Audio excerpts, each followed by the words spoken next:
अगर कल से पेट्रोल के रेट बढ़ जाएं, गोल्ड महंगा होने लगे और स्टॉक मार्केट हिलने लगे, तो उसकी वजह सिर्फ इंडिया के अंदर की न्यूज़ नहीं होगी। कभी कभी डिसीजन हजारों किलोमीटर दूर लिए जाते हैं और उसका असर पूरी दुनिया को देखना पड़ता है। अभी ऐसी ही एक बड़ी डेवलपमेंट मिडिल ईस्ट में देखने को मिल रही है, जहां यूनाइटेड स्टेट्स ऑफ अमेरिका ने 50 से ज्यादा एडवांस फाइटर जेट्स डिप्लॉय किए हुए हैं और ये मूव ईरान के साथ बढ़ती हुई टेंशन्स के बीच हुआ है। और आज के इस वीडियो में हम यही डिस्कस करेंगे कि कैसे वापस ईरान और यूनाइटेड स्टेट्स के बीच में टेंशन्स बढ़ने लगी हैं। Hello and welcome viewers. अब इस सिचुएशन को सिंपल तरीके से समझते हैं। यूएस और ईरान के बीच कॉन्फ्लिक्ट नई नहीं है। मेन मुद्दा है ईरान का न्यूक्लियर प्रोग्राम, यूएस के इकोनॉमिक सैंक्शंस और मिडिल ईस्ट में रीजनल इन्फ्लुएंस। कभी दोनों देश बातचीत करते हैं, कभी स्टेटमेंट्स और एक्शंस से टेंशन बढ़ जाती है।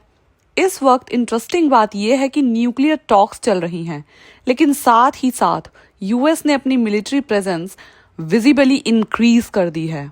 ये एक स्ट्रॉन्ग सिग्नल होता है कि नेगोशिएशन के साथ प्रेशर स्ट्रेटजी को भी यूज किया जा रहा है। अब इसका ग्लोबल इम्पैक्ट क्या हो सकता है, ये भी समझना जरूरी है।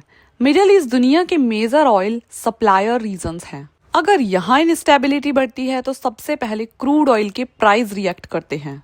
क्रूड ऑयल महंगा होने का डायरेक्ट इफेक्ट पेट्रोल और डीजल पर पड़ता है, और पेट्रोल महंगा मतलब ट्रांसपोर्टेशन महंगा, जिससे डेली यूज की चीजें भी महंगी हो सकती हैं।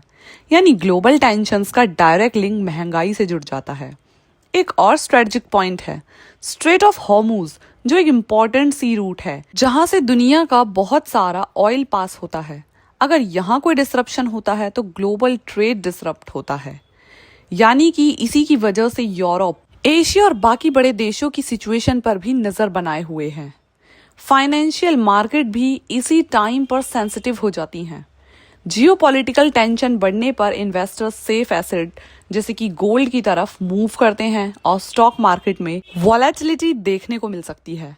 तो ओवरऑल देखें तो मिडिल ईस्ट में जो करंट टेंशन्स चल रही हैं वो सिर्फ रीजनल इशू नहीं है। जब यूनाइटेड स्टेट्स जैसे पावरफुल कंट्री मिलिट्री डिप्लॉयमेंट बढ़ाते हैं और सिचुएशन ईरान के साथ सेंसिटिव हो जाती है, तो उसका रिपल इफेक्ट ग्लोबल लेवल पर देखने के लिए मिलता है। Oil prices, gold rate, stock market और ग्लोबल ट्रेड सब इस तरह की डेवलपमेंट से कनेक्टेड होते हैं। फिलहाल ये फुल स्केल वॉर सिचुएशन तो नहीं है, लेकिन एक स्ट्रेटेजिक प्रेशर फेज है जहां डिप्लोमेसी और मिलिट्री दोनों पैरेलल चल रहे हैं। अब ये तो आने वाला वक्त बताएगा कि बातचीत के थ्रू सिचुएशन को स्टेबलाइज किया जा सकता है या टेंशन्स और ज्यादा बढ़ने वाली हैं।